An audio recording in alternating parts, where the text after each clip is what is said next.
काश हम उतना देख पाते। मृत्यु के देवता ने अपने एक दूत को पृथ्वी पर भेजा। एक स्त्री मर गई थी, उसकी आत्मा को लाना था।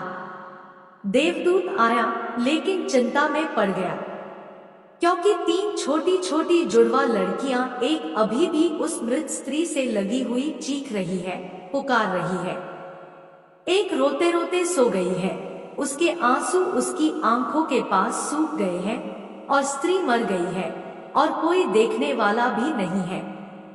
पति पहले ही मर चुका था, परिवार में और कोई भी नहीं है। इन तीन छोटी बच्चियों का क्या होगा? उस देवदूत को यह ख्याल आया तो वह खाली हाथ वापस लौट गया। उसने जाकर अपने प्रधान को कहा कि मैं न ला सका, मुझे क्षमा करें, लेकिन आपको स्थिति का पता ही नहीं है।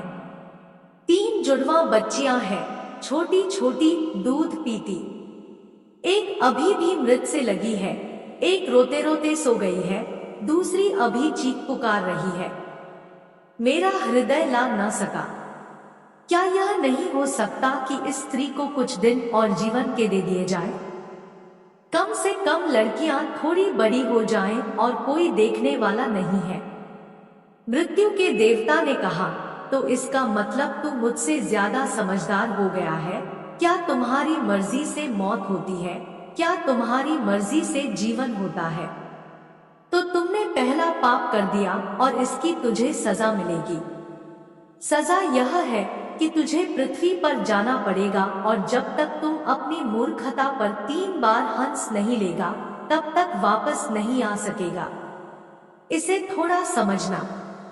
3 बार न हंस लेगा अपनी मूर्खता पर, क्योंकि दूसरे की मूर्खता पर तो अहंकार हंसता है।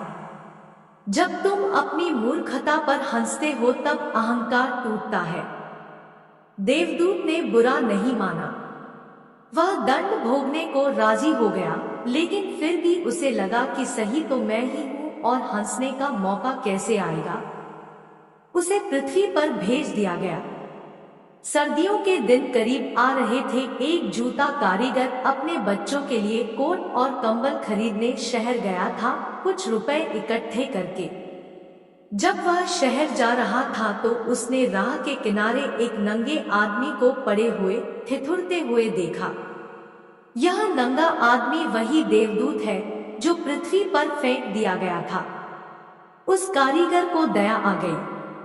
बजाय अपने बच्चों के लिए कपड़े खरीदने के, उसने इस आदमी के लिए कंबल और कपड़े खरीद लिए। इस आदमी को कुछ खाने पीने को भी न था, घर भी न था जहां वह रुक सके।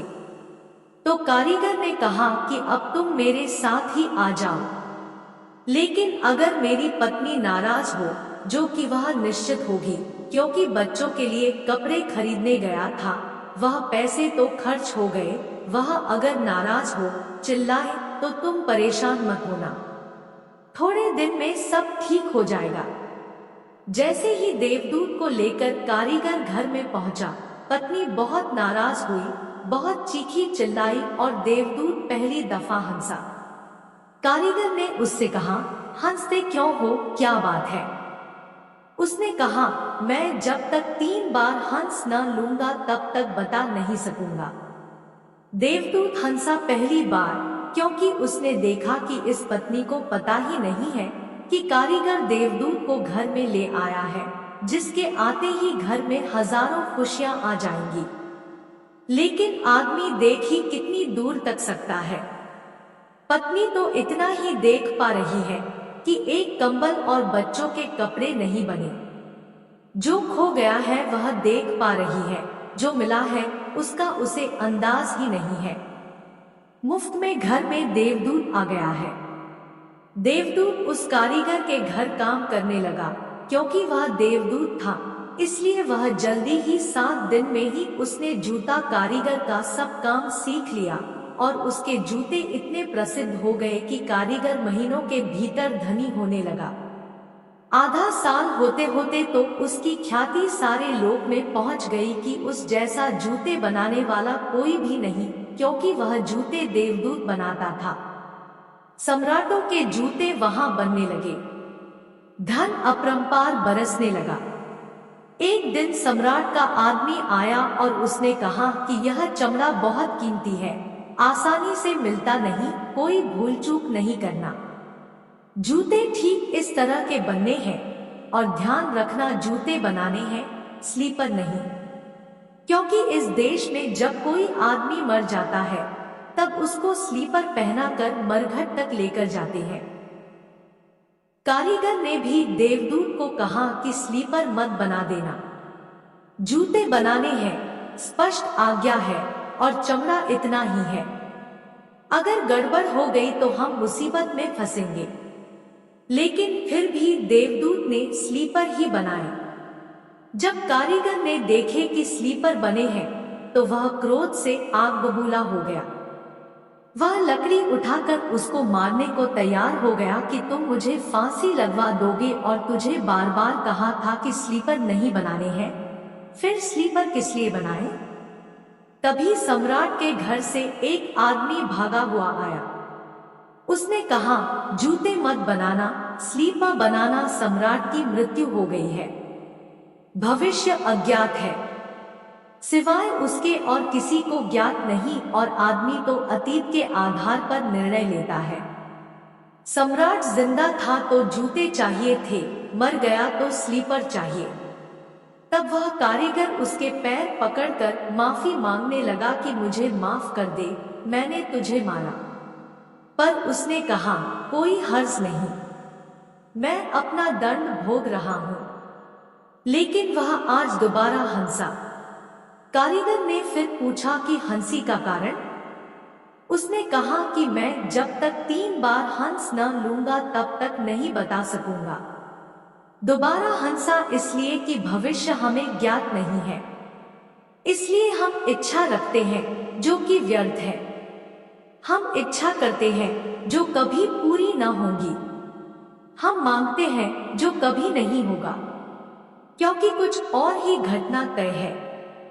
हमसे बिना पूछे हमारी नियति घूम रही है, और हम व्यर्थ ही बीच में शोरगुल मचा रहे हैं। चाहिए स्लीपर और हम जूते बनवाते हैं। बनने का वक्त करीब आ रहा है और हम जिंदगी का आयोजन करते हैं। तो देवदूत को लगा कि वे बच्चियां, मुझे क्या पता उनका भविष्य क्या होने वाला है। मैं नाहक बीच में आया। और तीसरी घटना घटी कि एक दिन 3 जवान लड़कियां आईं। उन तीनों की शादी हो रही थी और उन तीनों ने जूतों के आर्डर दिए कि उनके लिए जूते बनाए जाएं। एक बूढ़ी महिला उनके साथ आई थी जो बड़ी धनी थी। देवदूत पहचान गया, ये वे ही 3 लड़कियां हैं जिनको वह मृत मां के पास छोड़ गया था और जिनकी वजह से वह दंड भोग रहा है। वे सब स्वस्थ है, सुंदर है। उसने पूछा कि क्या हुआ? यह बूढ़ी औरत, तुम कौन है? उस बूढ़ी औरत ने कहा कि ये मेरी पड़ोसिन की लड़कियां हैं। वो एक गरीब औरत थी, उसके पास पैसे लगते भी नहीं थे और 3 बच्चे जुड़वा। वह इन्हीं को दूध पिलाते पिलाते मर गई। लेकिन मुझे दया आ गई, मेरे कोई बच्चे नहीं थे और मैंने इन तीनों बच्चियों को पाल लिया। अगर माँ जिंदा रहती तो ये तीनों बच्चियां गरीबी, भूख और दीनता और दरिद्रता में बड़ी होती। इनकी माँ के मरने के बाद ये बच्चियां तीनों बहुत बड़े धनवैभव में, संपदा में पली। और अब उस बूढ़ी की सारी संपदा की ये ही 3 मालिक हैं और इनका बड़े खानदानी परिवार में विवाह हो रहा है। देवदूत तीसरी बार हंसा और कारीगर को उसने कहा कि ये 3 कारण हैं। भूल मेरी थी, नियति बड़ी है और हम उतना ही देख पाते हैं जितना हमारे सामने है। जो होने वाला है वो हम नहीं देख पाते, और हम जो देख पाते हैं उससे हम कोई अंदाज नहीं लगा सकते कि आगे क्या होने वाला है। मैं अपनी मूर्खता पर 3 बार हंस लिया हूं। अब मेरा दंड पूरा हो गया और अब मैं जाता हूं। निष्कर्ष, हम अगर अपने को बीच में लाना बंद कर दें तो हमें मार्गों का मार्ग मिल जाएगा। फिर असंख्य मार्गों की चिंता नहीं करनी पड़ेगी। छोड़ दो उस पर। वह जो करवा रहा है, जो अब तक करवाया है, उसके लिए धन्यवाद। जो अभी करवा रहा है, उसके लिए धन्यवाद। जो वह कल करवाएगा, उसके लिए धन्यवाद। ईश्वर की लीला है, होगा वही जो वो चाहेगा। जय श्री कृष्णा। ऐसी ही और वीडियो के लिए हमारे चैनल को सब्सक्राइब करें। धन्यवाद।